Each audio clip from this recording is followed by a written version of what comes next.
बिस्मिल्लाहिर्रहमानिर्रहीम अस्सलाम वालेकुम। उम्रे के लिए आपको बताते चले, उन्होंने कहा किसी किस्म का हमें कोई सन्नत नहीं चाहिए कि आप वैक्सीन लगवा के आए या नहीं लगवा के आए, ठीक है। तो उस पर अभी उन्होंने कहा कि शर्त ये है उम्रा करने वालों के लिए 18 साल से ऊपर होनी चाहिए, यानी कि 18 साल तक होनी चाहिए। और 18 साल जो नीचे हो गए उसको उम्रे की इजाज़त नहीं मिलेगी। जो 70 साल से ऊपर हो गए उनको भी उम्रे की इजाज़त नहीं की जाएगी।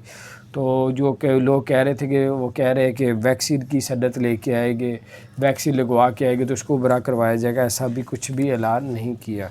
तो बहरहाल ये कुछ अपडेट्स थी, मैंने कहा आपके साथ शेयर करता हूँ। अपना ख्याल रखें। अल्लाह ताला आप सबको और हम सबको हर तरह की मुसीबतों से बचा के रखे। अगर आपने हमारे चैनल को सब्सक्राइब नहीं किया तो ज़रूर सब्सक्राइब कर दें, बेल आइकन को प्रेस कर दें ताकि नई सी अपडेट्स आप तक पहुँचती रहें। अस्सलामु अलैकुम रहमतुल्लाहि व बरकातुहू।